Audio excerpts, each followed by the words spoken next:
Hello, my kiddos. Last time, our heroes were in the middle of the Battle of Helm's Deep, so that's where we pick it up. For a moment, Eomer and Aragorn halted before the gates. The thunder was rolling in the distance now. The lightning flickered still, far off among the mountains in the south. A keen wind was blowing from the north again.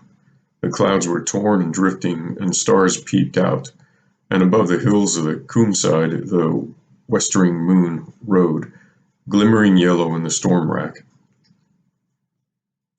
"We did not come too soon," said Aragorn, looking at the gates. Their great hinges and iron bars were wrenched and bent. Many of their timbers were cracked. "The doors will not withstand another such battering." "Yet we cannot stay here beyond the walls to defend them," said Eomer. "Look!" He pointed to the causeway. Already a great pressing of orcs and men were gathering again beyond the stream. Arrows whined and skipped on the stones about them. "Come, we must get back and see what we can do to pile stone and beam across the gates within. Come now." They turned and ran. At that moment, some dozen orcs that had lain motionless among the slain leaped to their feet and came silently and swiftly behind. Two flung themselves to the ground at Eomer's heels, tripped him, and in a moment they were on top of him.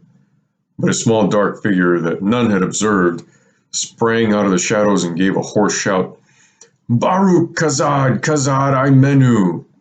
An axe swung and swept back. Two orcs fell headless, the rest fled. Eomer struggled to his feet, even as Aragorn ran back to his aid. The postern, who do you think that was? The postern was closed again. The iron door was barred and piled inside with stones. When all were safe within, Eomer turned. "I thank you, Gimli, son of Gloin," he said. "I did not know that you were with us in the sortie. But oft the unbidden guest proves the best company. How came you there?" I followed you to shake off sleep," said Gimli. "But I looked on the hillmen, and they seemed overlarge for me, so I sat beside a stone to see your swordplay." "I shall not find it easy to repay you," said Eomer. There may be many a chance ere the night is over," laughed the dwarf, "but I am content. Till now I have hewn naught but wood since I left Moria." "Two," said Gimli, patting his axe. He had returned to his place on the wall. "Two," said Legolas. "I have done better, though now I must grope for spent arrows. All mine are gone. Yet I make my tale 20 at least. But that is only a few leaves in a forest." The sky now was quickly clearing, and the sinking moon was shining brightly. But the light brought little hope to the riders of the mark. The enemy before them seemed to have grown rather than diminished, and still more were pressing up from the valley through the breach. The sortie upon the rock gained only a brief respite. The assault on the gates was redoubled. Against the deepening wall, the hosts of Isengard roared like the sea. Orcs and hillmen swarmed about its feet from end to end. Ropes with grappling hooks were hurled over the parapet faster than men could cut them or fling them back. Hundreds of long ladders were lifted up. Many were cast down and ruined, but many more replaced them, and orcs sprang up them like apes in the dark forests of the south. Before the wall's foot, the dead and broken were piled like shingle in a storm. Ever higher rose the hideous mounds, and still the enemy came on. The men of Rohan grew weary. All their arrows were spent, and every shaft was shot. Their swords were notched, and their shields were riven. 3 times Aragorn and Eomer rallied them, and 3 times Andúril flamed in a desperate charge that drove the enemy from the wall. Then a clamor arose in the deep behind. Orcs had crept like rats through the culvert through which the stream flowed out. There they had gathered in the shadow of the cliffs until the assault above was hottest, and nearly all the men of the defense had rushed to the wall's top. Then they sprang out. Already some had passed into the jaws of the deep and were among the horses, fighting with the guards. Down from the wall leapt Gimli with a fierce cry that echoed in the cliffs. "Khazad! Khazad!" He soon had work enough. "Aye, oi!" he shouted. "The orcs are behind the wall! Aye, oi! Come, Legolas! There are enough for us both! Khazad I Menu!" Gamling the Old looked down from the Hornburg, hearing the great voice of the dwarf above all the tumult. "The orcs are in the deep!" he cried. "Helm! Helm! Forth, Helmingas!" He shouted as he leapt down the stair from the rock with many men of Westfold at his back. Their onset was fierce and sudden, and the orcs gave way before them. Ere long they were hemmed in at the narrows of the gorge, and all were slain or driven shrieking into the chasm of the deep, to fall before the guardians of the hidden caves. 21! cried Gimli. He hewed a two-handed stroke, and laid the last orc before his feet. "Now my count passes Master Legolas again." "We must stop us at this rat-hole," said Gamling. "Dwarves are said to be cunning folk with stone. Lend us your aid, master." "We do not shape stone with battle axes, nor with our fingernails," said Gimli, "but I will help as I may." They gathered such small boulders and broken stones as they could find to hand, and under Gimli's direction, the Westfold men blocked up the inner end of the culvert until only a narrow outlet remained.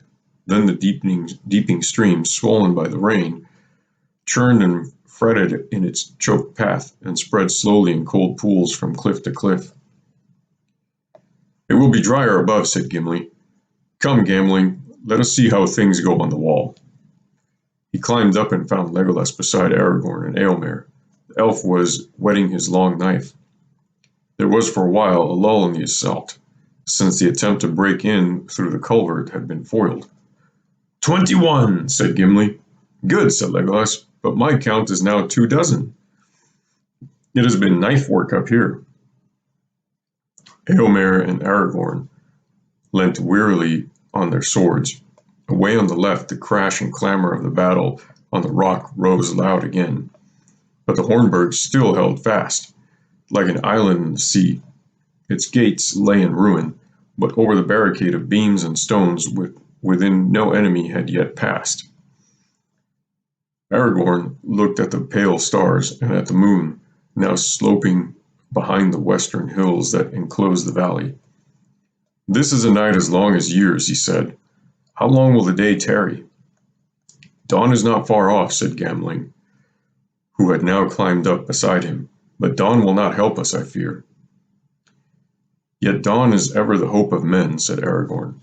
But these creatures of Isengard, these half-orcs and goblin men that the foul craft of Saruman has bred, they will not quail at the sun, said Gamling, and neither will the wild men of the hills.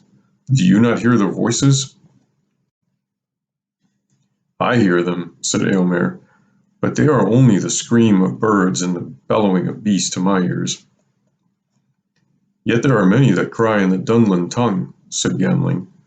I know that tongue. It is an ancient speech of men, and once was spoken in many western valleys of the Mark. Hark! They hate us, and they are glad, for our doom seems certain to them. The king, they cry. We will take their king. Death to the Forgoil. Death to the Strawheads. Death to the robbers of the north. Such names they have for us. Not in 500 years have they forgotten their grievance that the lords of Gondor gave the mark to Eorl the Young and made alliance with him. That old hatred Saruman has inflamed. They are fierce folk when roused. They will not give way now for dusk or dawn until Theoden is taken, or they themselves are slain. Nonetheless, day will bring hope to me, said Aragorn. Is it not said that no foe has ever taken the Hornburg if men defend it? So the minstrels say, said Eomer. Then let us defend it, and hope, said Aragorn. Even as they spoke, there came a blare of trumpets. Then there was a crash and a flash of flame and smoke. The waters of the deeping stream poured out hissing and foaming. They were choked no longer. A gaping hole was blasted in the wall. A host of dark shapes poured in. "Devilry of Saruman!" cried Aragorn. "They have crept in the culvert again while we talked, and they have lit the fire of Orthanc beneath our feet. Elendil! Elendil!" he shouted, as he leaped down into the breach. But even as he did so, 100 ladders were raised against the battlements. Over the wall and under the wall, the last assault came sweeping like a dark wave upon a hill of sand. The defense was swept away. Some of the riders were driven back, further and further into the deep, falling and fighting as they gave way, step by step, towards the caves. Others cut their way back towards the citadel. A broad stairway climbed from the deep up to the rock and the rear gate of the Hornburg. Near the bottom stood Aragorn. In his hand still Andúril gleamed, and the terror of the sword for a while held back the enemy, as one by one all who could gain the stair passed up towards the gate. Behind, on the upper steps, knelt Legolas. His bow was bent, but one gleamed arrow was all that he had left, and he peered out now, ready to shoot the first orc that should dare to approach the stair. "All who can now have got safe within, Aragorn," he called. "Come back!" Aragorn turned and sped up the stair, but as he ran he stumbled in his weariness. At once his enemies leaped forward. Up came orcs, yelling, with their long arms stretched out to seize him. The foremost fell with Legolas' last arrow in his throat, but the rest sprang over him. Then a great boulder cast from the outer wall above crashed down upon the stair and hurled him back into the deep. Aragorn gained the door, and swiftly it clanged to behind him. "Things go ill, my friends," he said, wiping the sweat from his brow with his arm.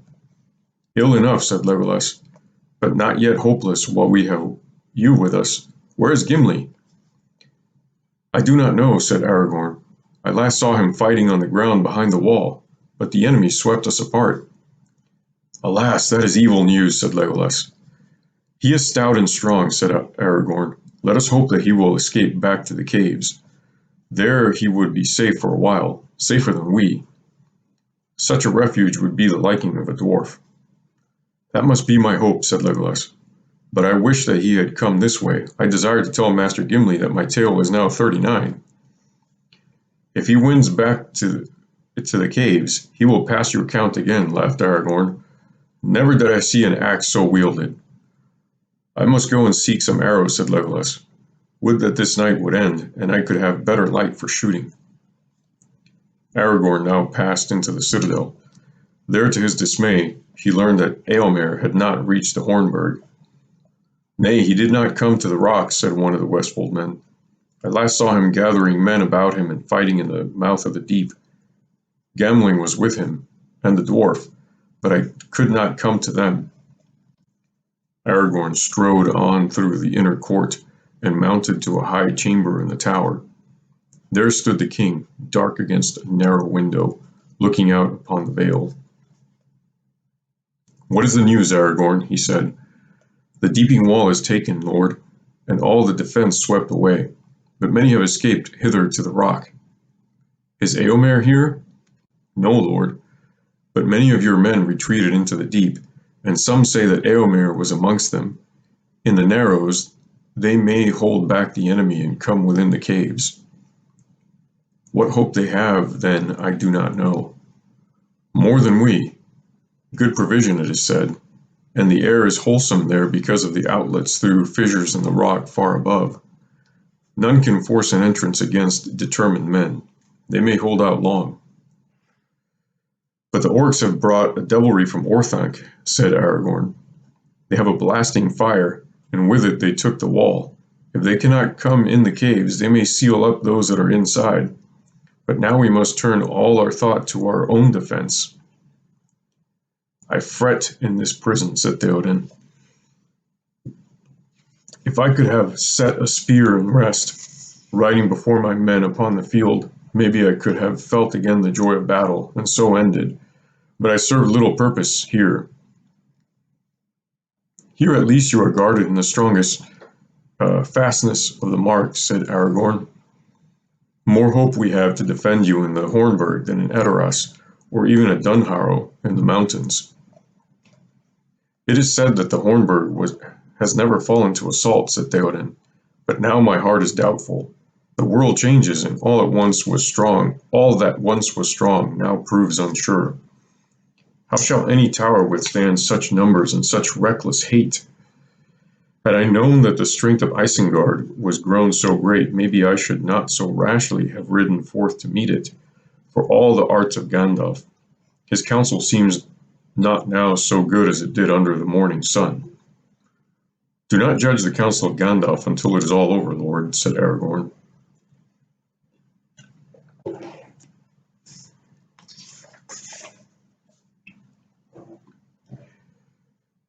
The end will not be long, said the king. But I will not end here, taken like an old badger in a trap.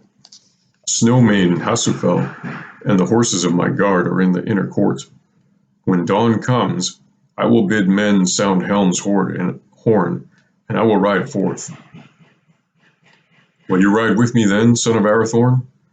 Maybe we shall cleave a road, or make such an end as will be worth a song, if any be left to sing of us hereafter.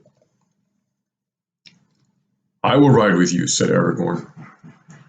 Taking his leave, he returned to the walls, and passed round all their circuit, enheartening the men, and lending aid wherever the assault was hot. Legolas went with him. Blasts of fire leaped up from below, shaking the stones. Grappling hooks were hurled, and ladders raised.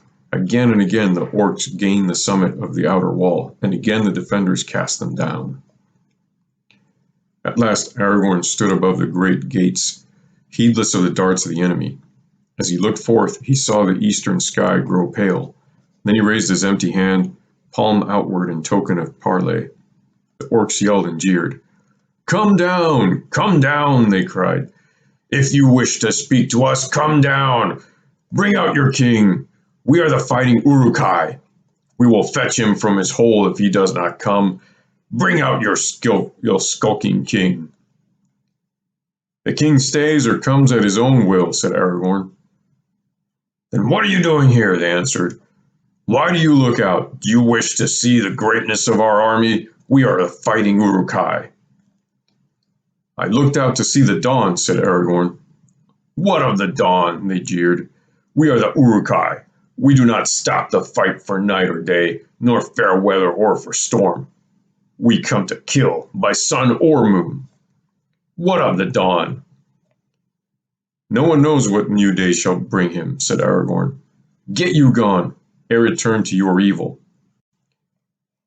Get down, or we will shoot you from the wall, they cried. This is no parley. You have nothing to say. I have still this to say, answered Aragorn. No enemy has yet taken the Hornburg. Depart, or no one of you will be spared. Not one will be left alive to take back tidings to the north. You do not know your peril.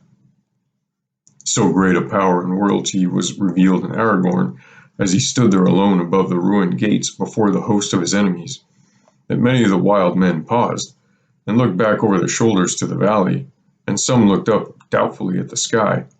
But the orcs laughed with loud voices, and a hail of darts and arrows whistled over the wall as Aragorn leaped down. There was a roar and a blast of fire. The archway of the gate above which he had stood a moment before crumbled and crashed in smoke and dust. The barricade was scattered as if by a thunderbolt. Aragorn ran to the king's tower.